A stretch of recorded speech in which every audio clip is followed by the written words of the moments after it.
गोब्राह्मण प्रतिपालक हिंदवी स्वराज्य संस्थापक सिंहासनाधीशित जाणता राजा छत्रपती शिवाजी महाराज की, छत्रपती शिवाजी महाराज की जय। शिवाजी जय भवानी। शिवसेना प्रमुख मान्य बाळासाहेब ठाकरे यांचा, शिवसेना प्रमुख मान्य बाळासाहेब ठाकरे यांचा आवाज कुणाचा? एकनाथजी शिंदे आगे बढ़ो, एकनाथजी शिंदे आगे बढ़ो, एकनाथजी शिंदे आगे बढ़ो। धन्यवाद। आता मला वाटतं इकडे कोण आणि तिकडे कोण असा आमच्यापेक्षा मीडियाच्या मंडळींना अधिक प्रश्न पडत असतो आणि म्हणून त्याच्या आधी मी एवढंच आपल्या सगळ्यांना सांगेन, हे व्यासपीठ बघा,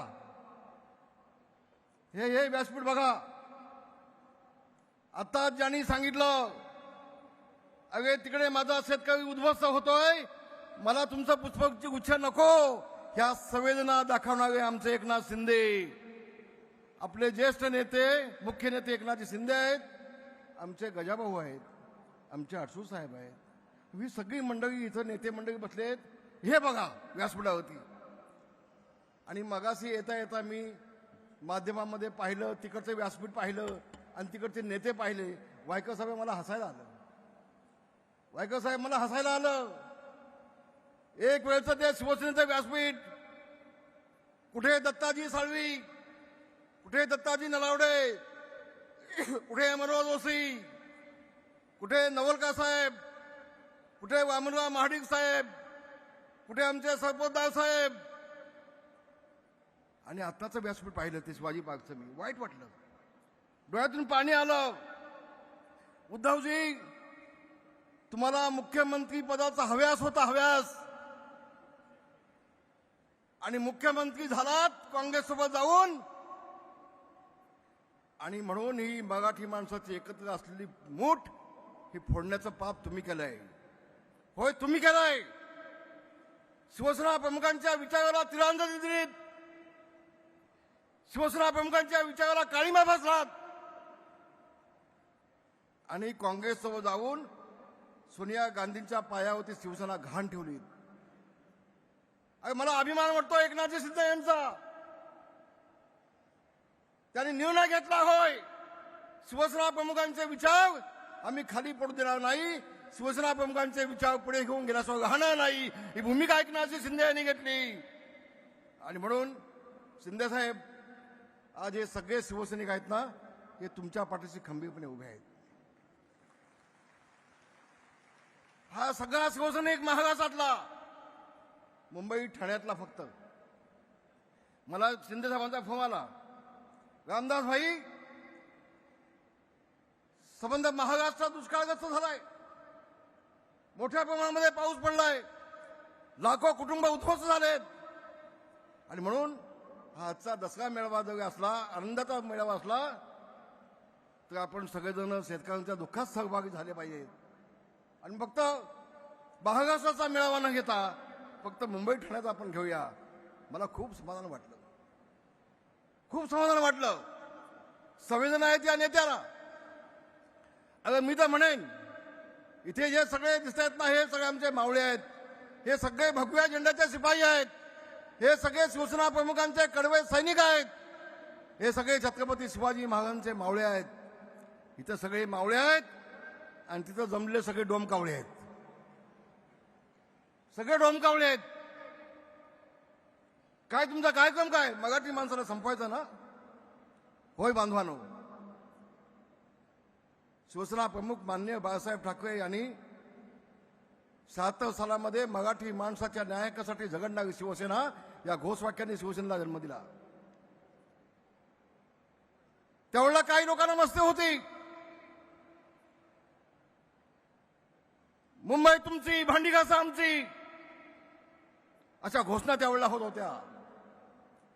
मराठी माणसाला सन्मान नव्हता।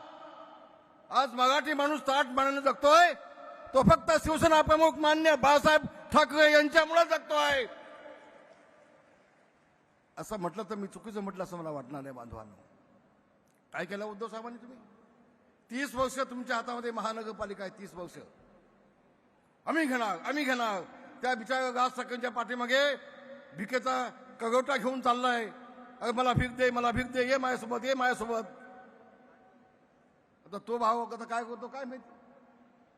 आता भीक देतोय की भीक देत नाही की सोबत येतोय. पण एवढं सांगेन, 2 भाव नाही, आणखी इकडे तिकडे कुठे असलेले 10 भाव सोबत असले तर मुंबईतला मराठी माणूस उद्धव ठाकरेला राजकारणातून कायमचा गाडल्याशिवाय राहणार नाही. हा विश्वास माझ्या मनामध्ये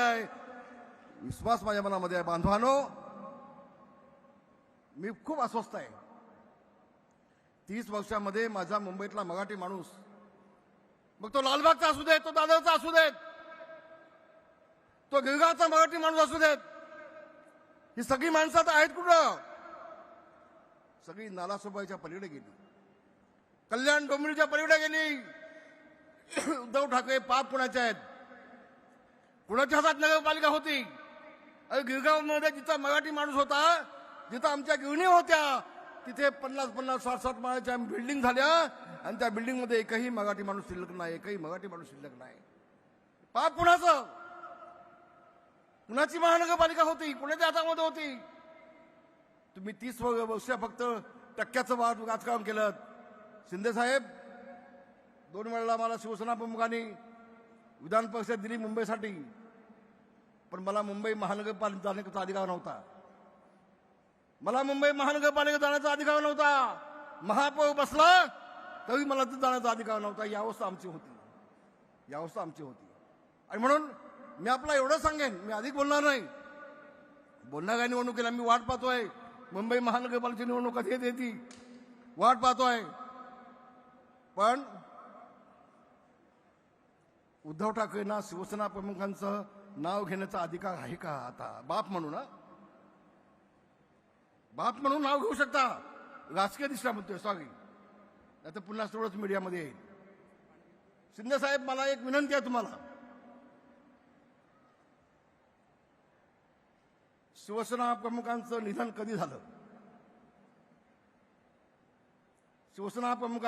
कधी झालं आणि त्यांची बॉडी किती दिवस मातोश्रीमध्ये ठेवली होती? कडा माहिती. जबाबदारीने बोलतोय, मोठं विधान करतोय. होय, शिवसेना प्रमुखांच्या वरती उपचार करणारे डॉक्टर आहेत. आज त्या डॉक्टरांना विचारून घ्या, डॉक्टर पकावना विचारून घ्या, 2 दिवस शिवसेना प्रमुखांची बॉडी का ठेवली होती उद्धवजींनी? तुम्ही काय अंतर्गत चाललं होतं तुमचं? आम्ही खाली बसलो होतो. 8 दिवस आम्ही मातोश्रीच्या बाकड्यावर मी झोपलोय. 8 दिवस मातोश्रीच्या बाकड्यावर झोपलोय. सगळं कळत होतं. पण हे सगळं कशासाठी? कोणतरी सांगितलं बाळासाहेबांच्या हाताचे ठसे घेतले होते.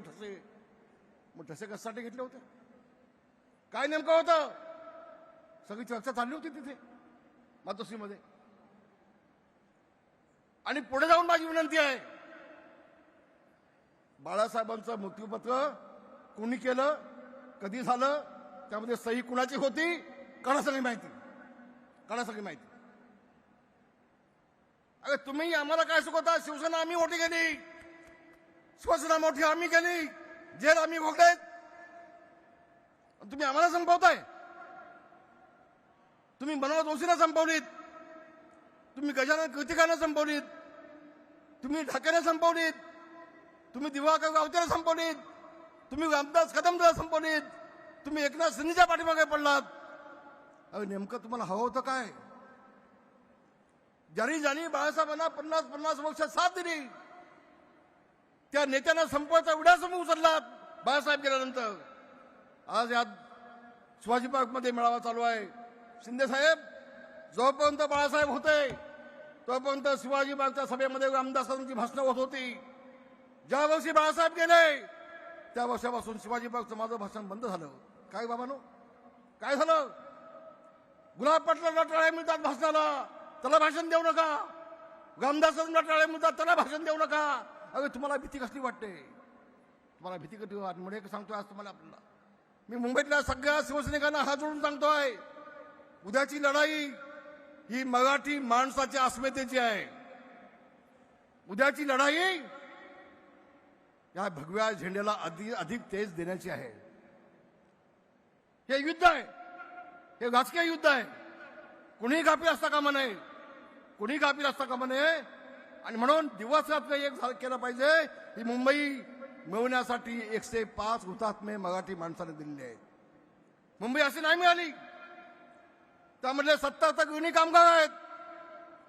आणि म्हणून ज्यांनी 30 वर्ष या मुंबई महानगरपालिकेचा वाट लावून टाकली, उद्ध्वस्त करून टाकली, फक्त टक्के खाल्ले, मराठी माणसाला उद्ध्वस्त करून टाकलं, त्या उद्धव ठाकरेला उद्याच्या राजकारणातून कायमचं उद्ध्वस्त करून टाका, ही विनंती करण्यासाठी बांधवांनी मी आपल्या समोर आलेलो आहे. होय, उद्याच्या निवडणुकीमध्ये शिवसेना भाजप महायुतीचा भगवा झेंडा फडकलाच पाहिजे. होय बांधवांनो, फडकला पाहिजे. हा छत्रपती शिवाजी महाराजांचा भगवा झेंडा, आई तुळजाभवानीचा भगवा झेंडा, संत रामदासांनी छत्रपतीच्या हातात दिलेला हा भगवा झेंडा, हा शिवसेना प्रमुख मान्य बाळासाहेब ठाकरे यांचा भगवा झेंडा, हा शिवसेनेचा भगवा झेंडा, हा मावळ्यांचा भगवा झेंडा मुंबईच्या महानगरपालिकेवरती फडकलाच पाहिजे, अशी विनंती करतो आणि आपल्या सगळ्यांची रजा घेतो. धन्यवाद. जय हिंद, जय भीम, जय महाराष्ट्र. लोकशाही मराठी ऐका, पहा, जागरूक रहा.